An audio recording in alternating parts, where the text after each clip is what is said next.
like Evan, I make chicken jerky. Okay, we can teach you that. We're gonna teach you the secret first. Okay. So, with chicken or poultry in general, and pork if you're dairying, Evie's got a little cough, it'll be okay. You do a brine. So, what we have here is roughly a gallon of lukewarm water. And what it does is it helps break down the stuff for the brine. So into the brine, you're gonna put 1 cup salt, 1 cup sugar. What's that for? Stir. Science. So what it does is it makes the sugar and salt and mineral content of the water higher than it is in the chicken. Okay. It actually pulls moisture into the chicken. So that helps make it more juicy. Which is what I need help with. Right. Next, you add flavor. Okay. Do a 1/2 cup of whatever rub you're going to be using and break that down too. Try to put the bottom of the pan because it's microphone and like loud. Oh, sorry. Yeah. Evan yells at me for that. Okay. So what that does is whenever you break down your rub, that flavor and everything actually gets pulled in. We use a lemon pepper rub above the oils that are in, because lemon pepper, what it is the rind, and it's been kind of finely ground up and dried. So that's where the lemon flavor comes from. That rehydrates, and the oils that are left in it get into the water and it pulls into the chicken. Okay. Then you do about 1/4 cup orange juice, and all this goes into about 1 gallon of water. So if you're doing a turkey or something like that that's bigger and you need more than 1 gallon of water, instead of 1 cup and 1 cup and a 1/2 cup and 1 gallon of water, you do 2 cups, full cup, Increase it. 2 gallons of water.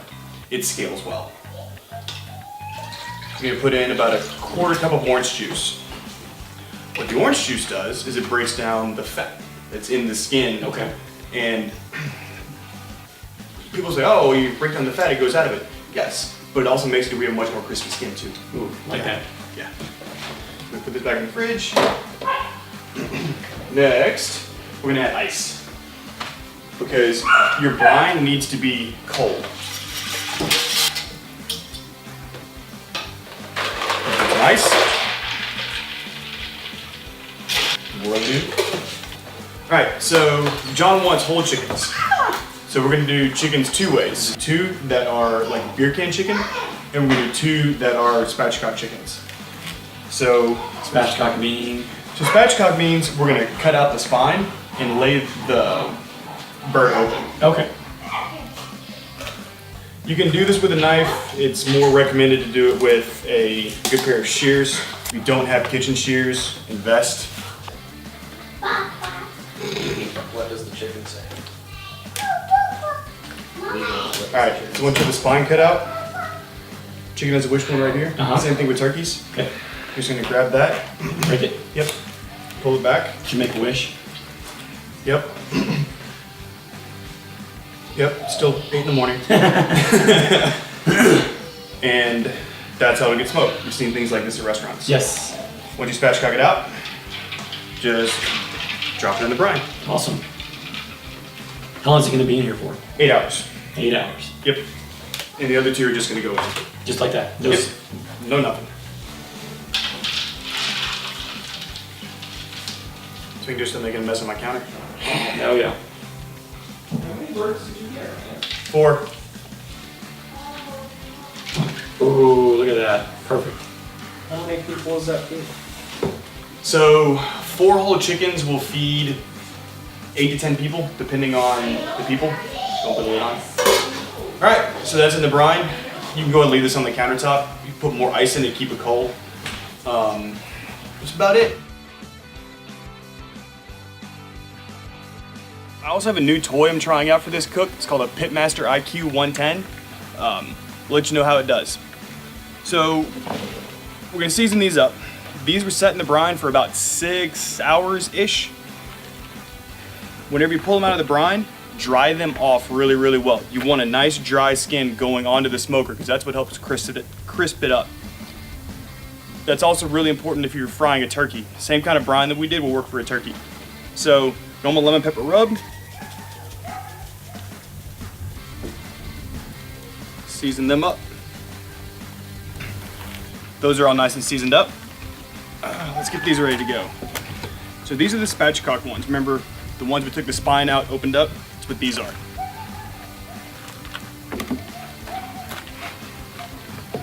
season the whole ones up exact same way. So with this, I've done two different setups.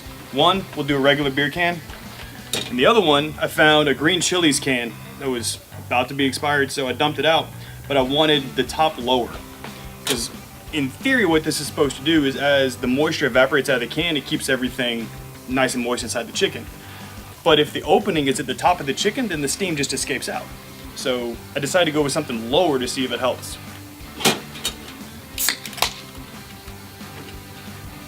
So in the can, I already have about half a tablespoon of seasoning.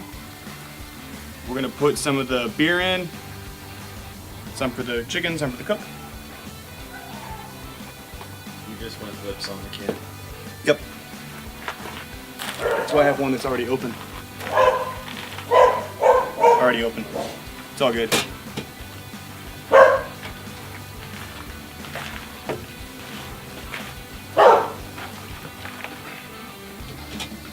A little bit more in there. I'm also gonna add about half a tablespoon of garlic because it's a food group. The same thing in the opening of the can. Now, some people chop the top of the can off. I decided not to do that because that was unexpected. Because I want the top of the can to try to keep some of the heat in.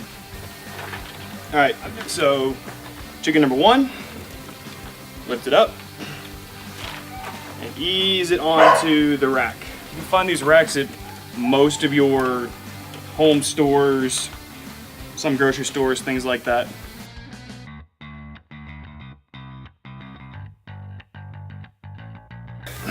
Those are on there. Time to move the smoker. So we're running the Pitmaster IQ 110. See that right here? Got it set for 275. It got the drum smoker going, and it's just sitting there, so it's really cool.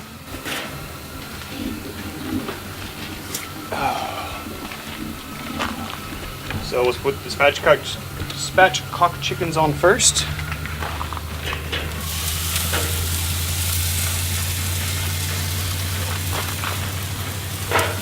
Kind of scoot them over a little bit.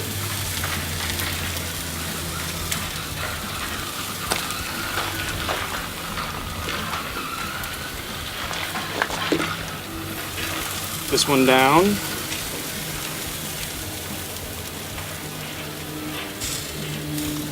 All right, so if you do something like this and you have a probe in here, make sure your probe has about an inch and a half in between the meat and it, so the meat doesn't cool it down just by, air. We take beer can chickens, put them on, and put the next one on. Yay, it all fit. Lid back on. Is it Pitmaster blinking red and green? Yep. So you see that it started blinking red and green?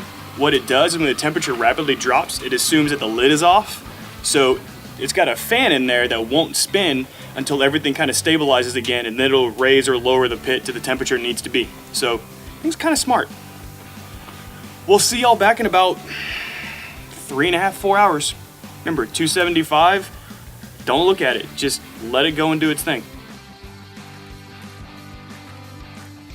This cook has been moderately annoying.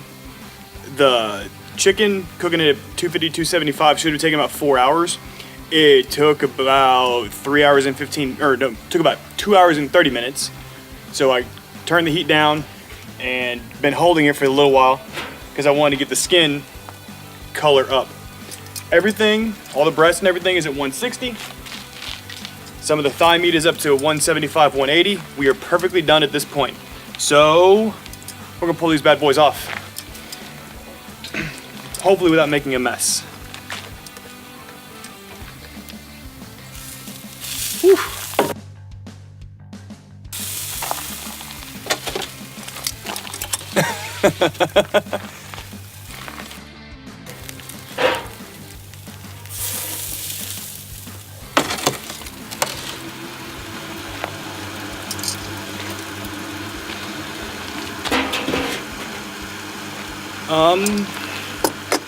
That is a couple beautifully smoked chickens.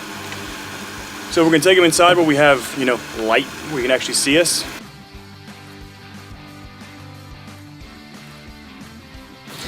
There we go. Now, does it matter what beer you use, or can you use anything? I don't think it really matters. So we'll break this off.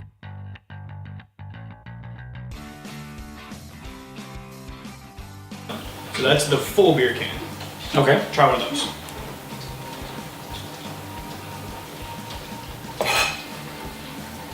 Yeah, that's really phenomenal. Okay. So the next one, Great smoke flavor too. I did slightly different. I found a small can in my pantry. Yeah. Because I figured the top of the breast was like here. Uh-huh. So this is only keeping the very edge of it. Ah, got you. moist. Let's try it. Good.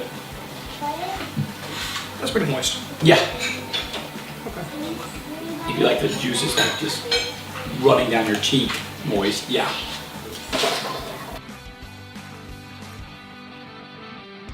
Juicier. Oh, you can see it running out there on the cutting board.